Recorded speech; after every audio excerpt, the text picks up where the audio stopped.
And here is the Writer's Almanac for Friday. It's the 30th of October, 2020. 1811, on this date, Jane Austen's novel Sense and Sensibility was first published. She'd started writing the book 16 years before, when she was just 19.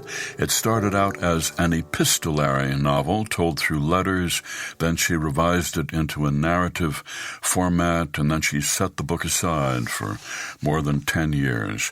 In the end, it was she who paid for the printing and the advertising and agreed to pay the publisher a commission.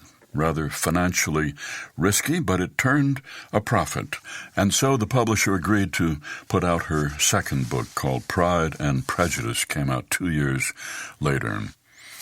It's the birthday of Robert Caro, born in New York City, 1935, best known for his 5-volume biography of Lyndon Johnson, which he began back in 1976. He started out writing for Newsday, the Long Island newspaper. He was an investigative reporter, and he was writing about a proposed bridge across Long Island Sound from Rye, New York, to Oyster Bay, and why it would be a bad idea. And he was fascinated by the man who proposed it, Robert Moses, the urban planner. And so he set out to write a book about Robert Moses. It came out in 1974. It was called The Power Broker. The bridge, by the way, did not get built. But the book won the Pulitzer Prize for nonfiction. Robert Caro, famous for his obsessive research in writing the biography of Lyndon Johnson. He interviewed Johnson's speechwriter 22 times. He moved to Texas, lived there for several years while doing his research. Robert Caro, who writes with a note taped to his lampshade which says, "The only thing that matters is on the page."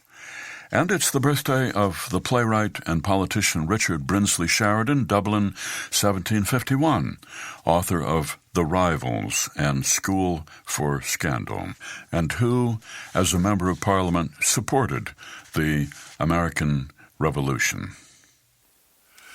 Here's a poem for today by Jim Harrison, Carpe Diem.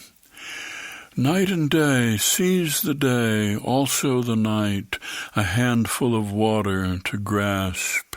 The moon shines off the mountain snow where grizzlies look for a place for the winter's sleep and birth. I just ate the year's last tomato in the year's fatal whirl. This is mid-October, apple time. I picked them for years. One Macintosh yielded 60 bushels. It was the birth of love that year. Sometimes we live without noticing it. Over-trying makes it harder.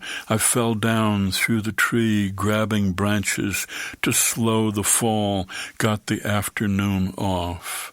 We drove her aqua Ford convertible into the country with a sack of red apples. It was a perfect day with her sun-brown legs, and we threw ourselves into the future together, seizing the day. 50 years later, we hold each other, looking out the windows at birds, making dinner, a life to live day after day, a life of dogs and children and the far wide country out by rivers, rumpled by mountains. So far, the days keep coming.